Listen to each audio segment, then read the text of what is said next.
Olá pessoal, sejam todos bem-vindos. Aqui é o professor Patrick. Vamos começar mais uma aula hoje com o tema de biologia molecular. Vamos entender como é que funciona o maravilhoso mundo das moléculas de DNA, RNA e proteínas. Mas antes de começar nossa aula, quero te pedir, caso você não esteja inscrito ainda no canal, clique aqui nesse botãozinho no canto inferior direito da sua tela e se inscreve no canal para você acompanhar essa aula e mais outros que estarei postando aqui nessa sequência, ok? Se você achar que esse conteúdo é útil para você, deixe sua curtida para que ele possa chegar a mais pessoas também, ok? Então, para entender a biologia molecular, a gente tem que partir do princípio chamado dogma central da biologia, que fala sobre a importância do DNA na regulação dos processos metabólicos.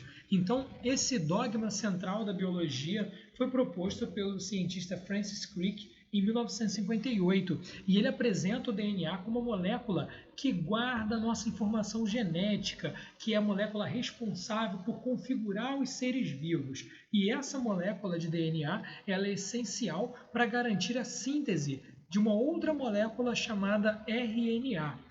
E, por sua vez, esse RNA vai dar origem aos constituintes celulares, principalmente quem? As proteínas, muito bem. E esse dogma central da biologia envolve três processos. O primeiro deles é o processo de replicação, onde uma molécula de DNA consegue gerar uma outra molécula de DNA.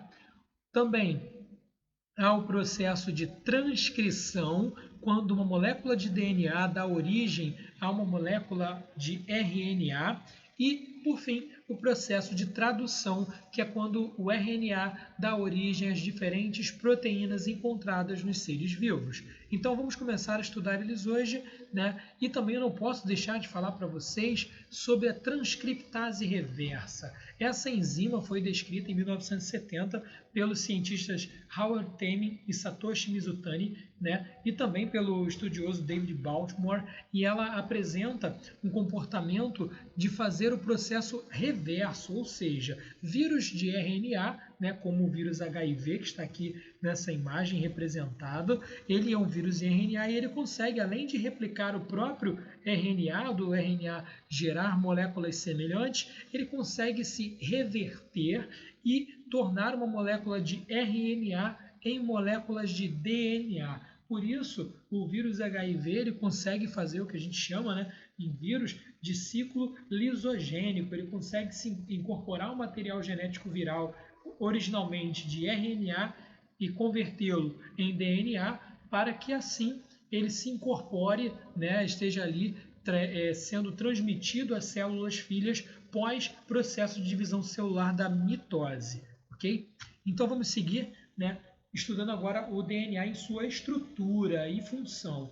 Bem, o papel biológico do DNA, da molécula de ácido desoxirribonucleico, é transmitir informação genética de uma célula para outra. Ou seja, nós chamamos isso de hereditariedade, que é quando você transmite características de uma geração para outra geração seguinte. Okay? Então, além disso, o DNA tem como papel sintetizar a partir de si o RNA. Lógico que vai haver, né, enzimas responsáveis por esse processo que eu vou falar mais adiante em detalhes com vocês. E os ácidos nucleicos são polímeros feitos de nucleotídeos. Então, polímero, poli, muitos, mero, partes. Então você conhece já polímeros como carboidratos, né, que são os açúcares, como proteínas, que são formadas de quem? De aminoácidos, né? Então, a gente entende que as moléculas de material genético, de ácidos nucleicos, tanto DNA como RNA, são polímeros de nucleotídeos. E o nucleotídeo é formado basicamente por três componentes: um grupamento fosfato, uma pentose, né, um açúcar com 5 carbonos, e uma base nitrogenada. E a estrutura básica de um nucleotídeo é dessa maneira que ela fica organizada. Você tem virado para a face interna do DNA, por exemplo, a base nitrogenada. E aí vai ter a pentose no meio ali, e na outra ponta, na ponta oposta à base nitrogenada, você encontra o grupamento fosfato. E a gente vai ter diferenças entre os açúcares presentes no DNA e no RNA. No DNA, nós encontramos a desoxirribose, Por isso, ácido desoxirribonucleico. Enquanto no RNA nós encontramos a ribose, que é ácido ribonucleico.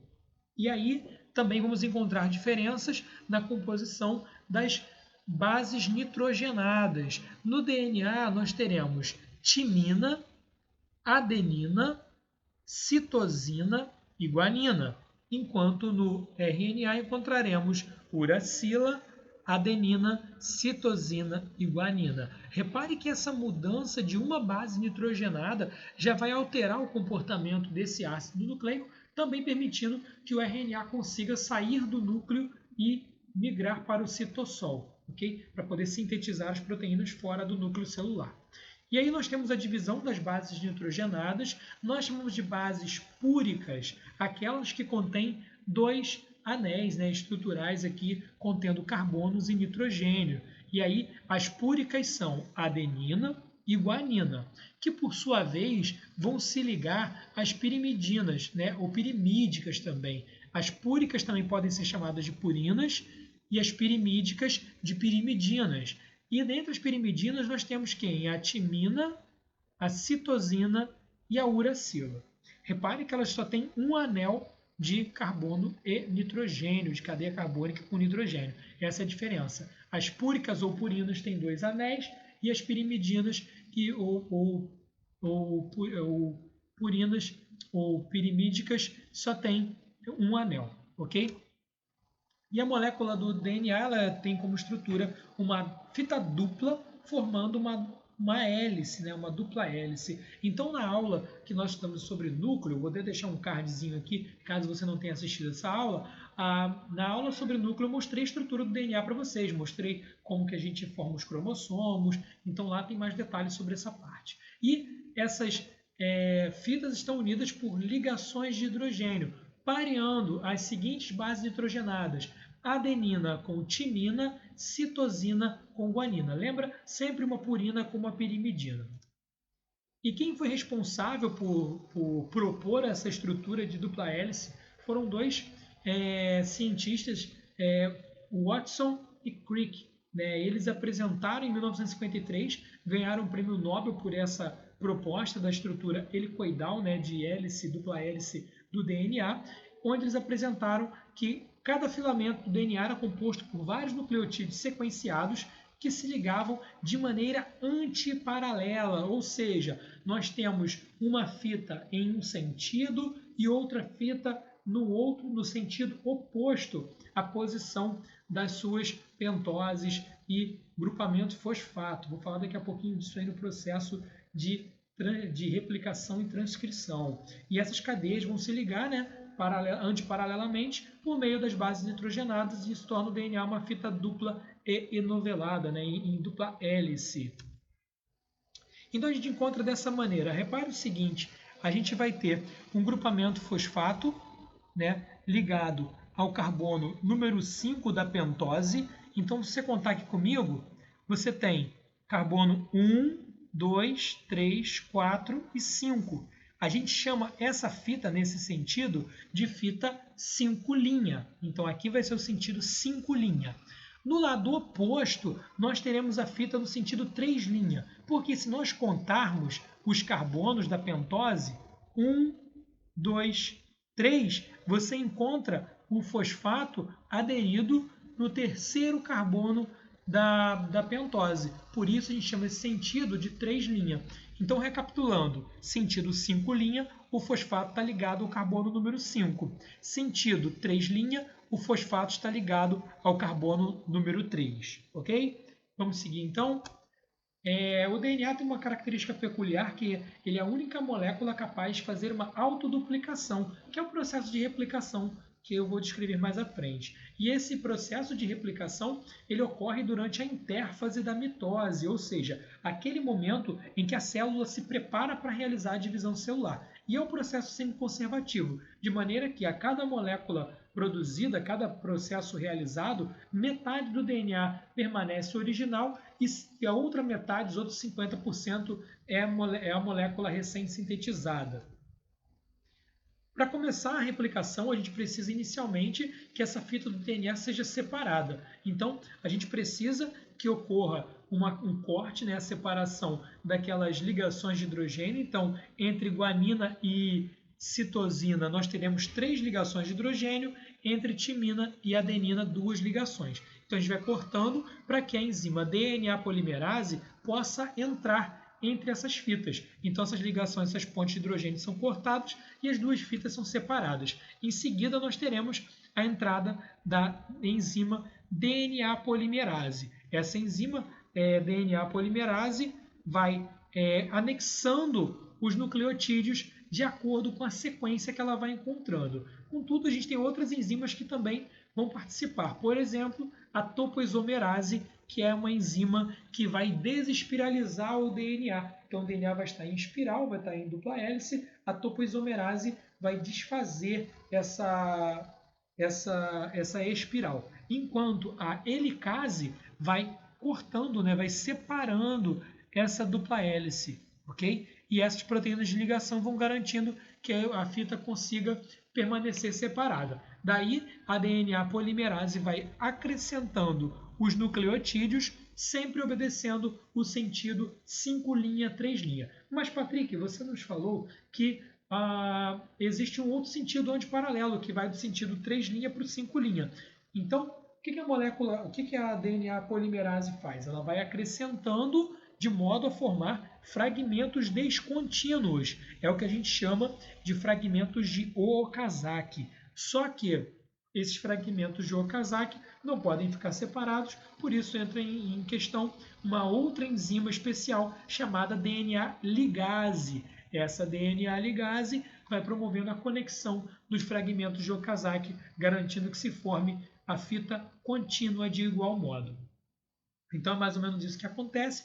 Você tem os nucleotídeos correspondentes sendo conectados aí. Então, se o lado original, esse aqui de azul mais escuro, tinha uma adenina, a DNA polimerase vai ligar uma timina. Se o lado mais escuro tinha uma timina, coloca-se uma adenina. E por ali, e assim vai sucessivamente, até que você consegue gerar 2 novas moléculas de DNA com metade dos nucleotídeos originais e metade dos nucleotídeos recém-sintetizados. A gente chama de fita mãe, a fita original, e fita filha, aquela fita recém-sintetizada.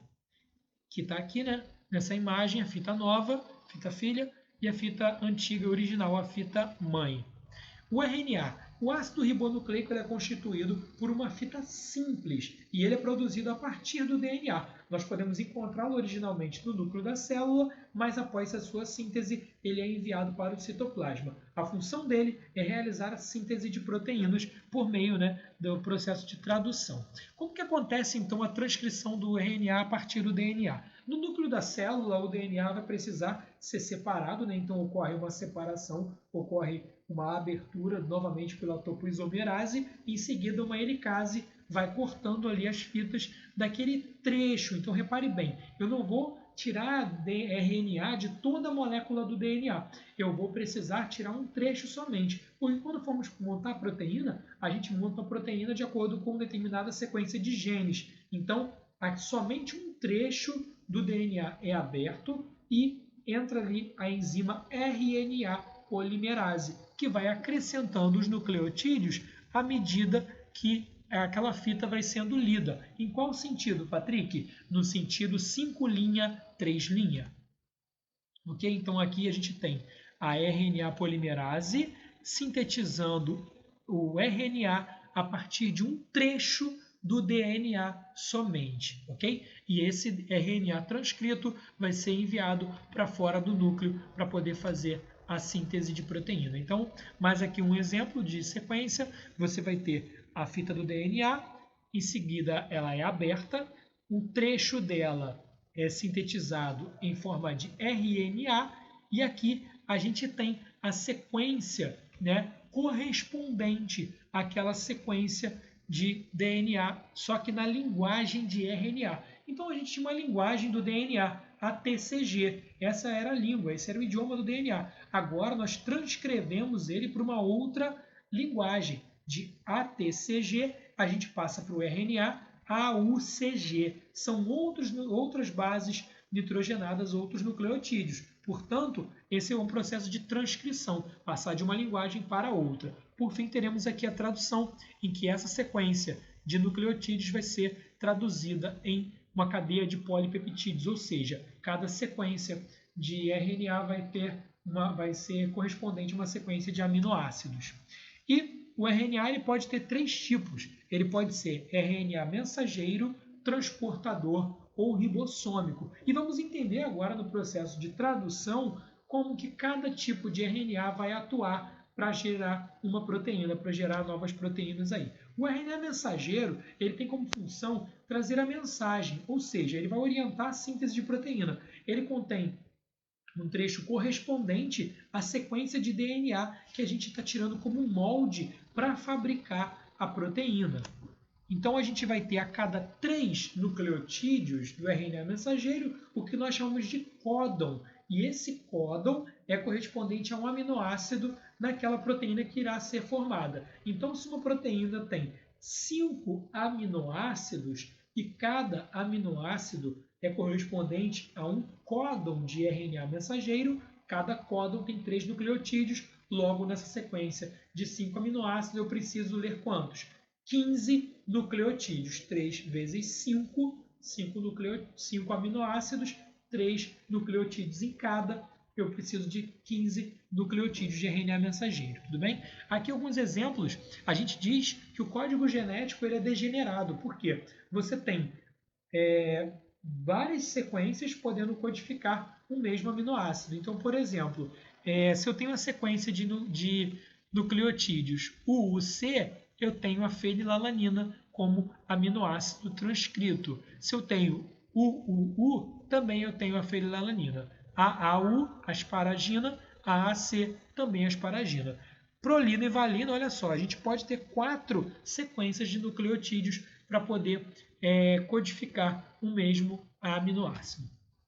O RNA transportador, ele é responsável por trazer os aminoácidos até o local de síntese da proteína. Ou seja, ele tem uma região chamada anticódon que vai reconhecer qual é o aminoácido que aquele RNA mensageiro está codificando. E aí, uma vez que esse anticódon é correspondente, ele consegue disponibilizar aquele aminoácido para a montagem da proteína.